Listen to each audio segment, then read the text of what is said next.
when I was growing up, ass whippings were handed out like cards at a poker table. My mom would beat the shit out of you with anything within a 5-foot reach. I mean, she whipped us with a shoe, a vacuum hose. She'd grab a telephone.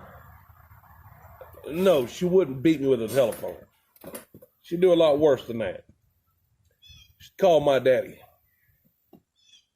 Now, my daddy, on the other hand, all he had to do was grab his belt. End of story. So, this video, this kid getting his ass whipped. Dr. Phil put on there that was child abuse. Where was Dr. Phil when I was getting my ass beat? Because I remember I told Daddy I was going to call 911. That man grabbed me, handed me the phone, and said if I could dial 911 before he reached me, I was welcome to tell him anything I wanted to tell him. I handed him the phone back, because I ain't that quick. Just saying.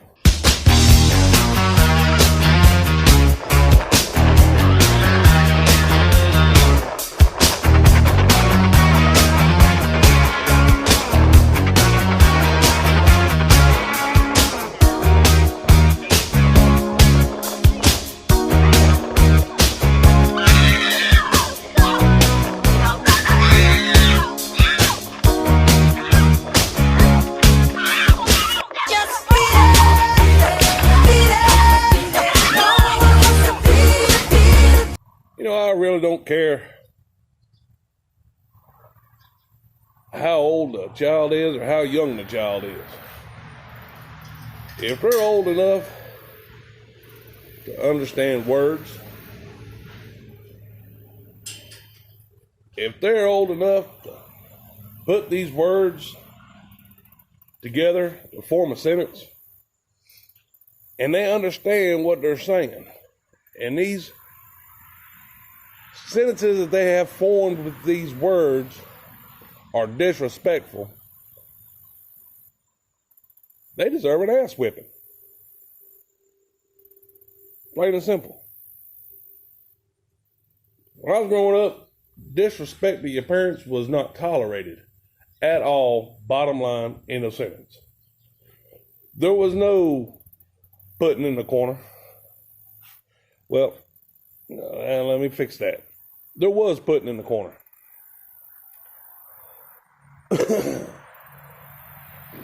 But our definition of being put in the corner and today's idea of putting in the corner are two totally different things. When we were put in the corner, that's because our ass was slapped into the corner. That's just it. Backhand to the mouth. Slid across the floor, landed in the corner. That's what stopped you from going out the front door. Not this, get down there to their level. Now, Johnny, you know what you said to your grandmother was wrong. Please go stand in the corner for 5 minutes and we'll discuss it after you cool down. Horseshit. If that happened to me, the way I was, being put in the corner without discipline, I just stood there and planned my next attack. That's how that went. Plain and simple. But with these ass whippings that we got dealt, afterwards is when the talk comes. Daddy would whip your ass. And while you're sitting in the room and Daddy's in the other part of the house, calming down, putting his belt back on, whatever he was doing, you're sitting in your room, on the side of your bed, arms wrapped around the back of your legs, and you're sitting there snubbing so hard it's hurting in your chest. You're just can't breathe, nothing. Now, I'm picturing Daddy. Now, I didn't know what my daddy did outside that room. But I picture him standing there by the door waiting on me to get through snubbing.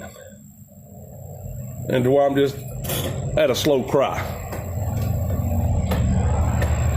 Then he'd come in there and sit down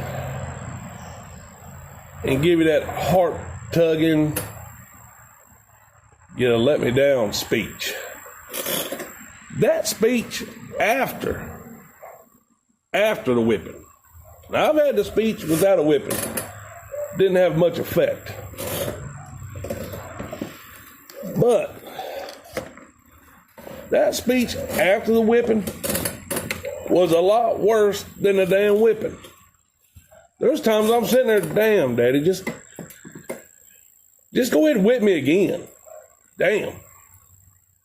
I'm gonna tell you what, every whipping that I got, whether from my daddy, from my mama, I deserved every bit of it, every one of them. And that wasn't child abuse. I wasn't abused. I was taught that Mom and Daddy didn't put up with no bullshit. That's what that was. So let that think about for a little while. Let that sink in.